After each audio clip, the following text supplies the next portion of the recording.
नमस्कार, मैं मनभूषण कुमार। आप सबको मैं अपने YouTube चैनल पर स्वागत करता हूँ।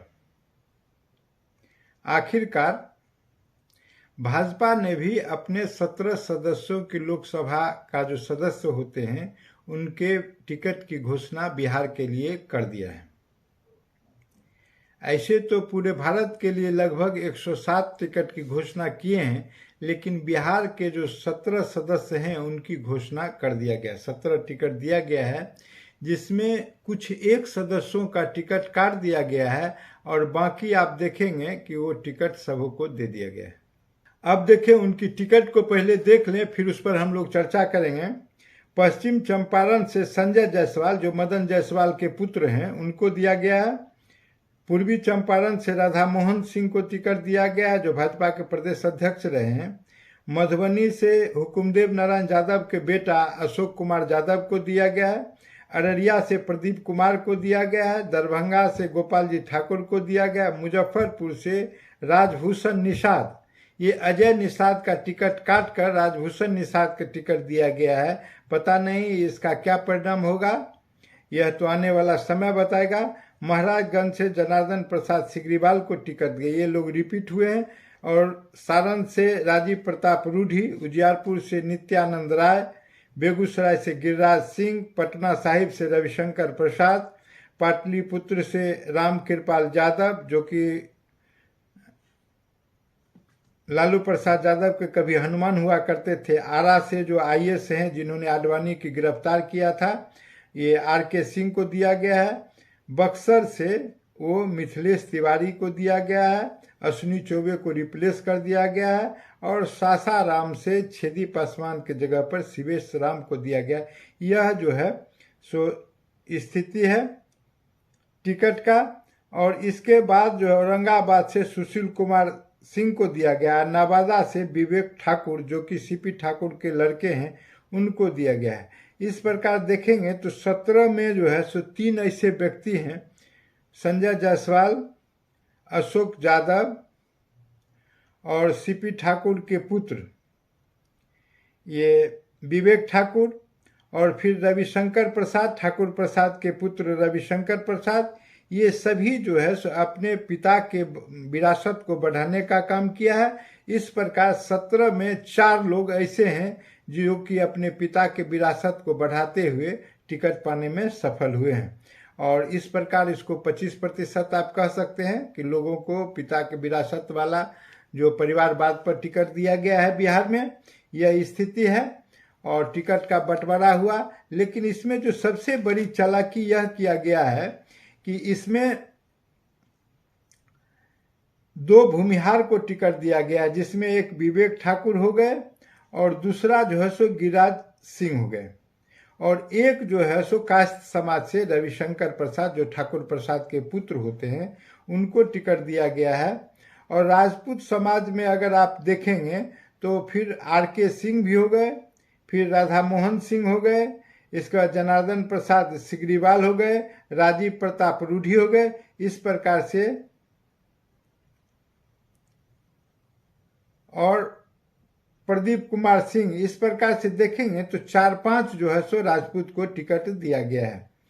और फिर देखिए ब्राह्मण में आप देखेंगे तो एक मिथिलेश तिवारी हो गए और गोपाल जी ठाकुर, 2 ब्राह्मण को टिकट दिया है। इस प्रकार देखेंगे तो ये जो स्वर्ण के कोटा 17 में 2 भूमिहार हो गए, 2 ब्राह्मण हो गए, एक कायस्थ हो गए, 5 हो गए। इसके बाद जो है सो 4 और 5, 4 ठो आपको राजपूत को टिकट दिया गया है, तो 9 हो गया। और इसके अलावे जो है सो 8 जो है वह जो है सो दूसरे, जैसे एक हरिजन को दिया गया, जैसे शिवेश राम जो अनुसूचित जाति से आते हैं। तो इस प्रकार से और पिछड़ी जाति के लोग, जिसमें यादव समाज की भी प्रमुखता है, 3 यादव को भी टिकट दिया गया है, जैसे रामकृपाल यादव हो गए, नित्यानंद राय हो गए, और वो जो है सो हुकुमदेव नारायण जी के लड़के हैं, वो हैं अशोक कुमार यादव। तो 3 ये हो गए, तो 3 यादव को भी भाजपा ने टिकट देने का काम किया। इस प्रकार से टिकट का बंटवारा भाजपा ने कर दिया है और सबों को हाथ में अब डपली दे दी है। और कि आप जाकर सुशील कुमार सिंह भी राजपूत समाज से, इस प्रकार 5 हो जाएंगे। तो 5 राजपूत को दिया गया है। तो इस प्रकार से आप देखेंगे तो सभी रणभेरी बच चुकी है कि किस प्रकार से इस प्रकार से आप देखें कि भाजपा किस प्रकार से लड़ाई लड़ेगी। तो अब लेकिन अभी जो 40 में है तो उसमें मुख्य रूप से इनका अभी घोषणा नहीं हुआ है, जबकि चिराग हाजीपुर से लड़ेंगे यह तय है। और चिराग का बाकी 4 सीट अभी नहीं लग रहा है। कोई कह रहा है उसके बहनों लड़ेंगे, कोई कह रहा है कुटुंब लड़ेगा, कोई कह रहा भाई लड़ेगा। ऐसी स्थिति में फंसी हुई है। लेकिन एक जीतन राम मांझी के लिए गया है और एक काराकट की सीट उपेंद्र कुशवाहा के लिए भाजपा ने दिया है, बल्कि एनडीए ने दिया है। यह स्थिति है। इस बार जो विशेषता यह रही कि भाजपा बड़े भाई की भूमिका में है लोकसभा में, क्योंकि भाजपा ने 17 सीट ले रखा है। और इस प्रकार से सभी एनडीए के घटक मैदान में अब आ चुके हैं और नॉमिनेशन भी लगभग आरंभ हो चुका है प्रथम चरण का। तो इसलिए सीट की घोषणा होना भी नितांत आवश्यक है।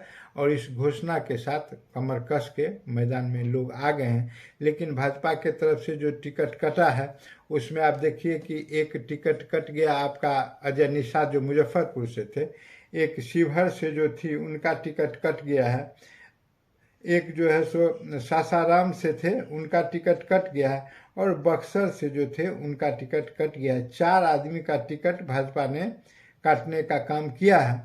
और इस ख्याल से आप देखें जिसको जिस फार्मूला पर आप सुविधा के हिसाब से टाइट कर दें कि शिवहर का उम्र ज़्यादा हो गया, इस ख्याल से आपका टिकट कट गया और इधर का जो भी हो। लेकिन एक प्रकार से आप देखें कि इस सब मिलाकर लबो लुभाव यह रहा कि एनडीए की तरफ से ऐसा लग रहा है कि 7 लोग एनडीए की तरफ से राजपूत समाज से उतारे जाएंगे। ऐसी स्थिति, चूँकि वैशाली से कोई राजपूत आएंगे तो एक हो गया उधर से और एक वो दे दिए 5 भाजपा में, तो 7 राजपूत को टिकट जो है एनडीए की तरफ से दिया गया है। इसको भी ध्यान रखने की जरूरत है कि किस प्रकार से, जबकि वोटिंग पैटर्न क्या है, आखिर उनमें क्या ऐसा है राजपूत समाज में कि उनको इतना टिकट दिया जाएगा। तो इसका क्या मतलब है यह तो जनता तय करेगी। लेकिन इसका सबसे बड़ा मतलब यह है कि राजपूत जो वोटिंग करते हैं वो टैक्टिकल वोटिंग करते हैं। आप अगर वहाँ उनका प्रत्याशी नहीं देंगे तो वो अपने जाति के लोगों को खोज कर वोट करते हैं। दूसरे लोग जो करते हैं उनका है कि नहीं पार्टी है वही मेरा घर है, उस हिसाब से वोटिंग करते हैं। तो यह दोनों में अंतर है। जबकि वोट का प्रतिशत आप देख सकते हैं अभी जो नया आया है, इस प्रकार से जो यही नीतीश कुमार ने जो जातीय जनगणना कराकर सबों के हाथ में झुंझुना थमाया है उसको आप देख के कर, लेकिन तो भी ये हतप्रभ करने वाला है कि किस प्रकार से आप उसको, जहाँ की भूमिहार को मैक्सिमम 3 सीट मिल रहे हैं वहाँ राजपूत को 7 सीट दिया जा रहा है। जहाँ ब्राह्मण को वही 2 सीट मिल रहे हैं, 3 सीट मिल रहे हैं, तो वहीं राजपूत को जो है सो 7 सीट दिया जा रहा है। तो इस पर भी एक चर्चा होना चाहिए कि क्यों ऐसा हो रहा है। कास्ट को कुल मिला के 1 सीट मिल रहा है जो रविशंकर प्रसाद है, ठाकुर बाबू के लड़का है।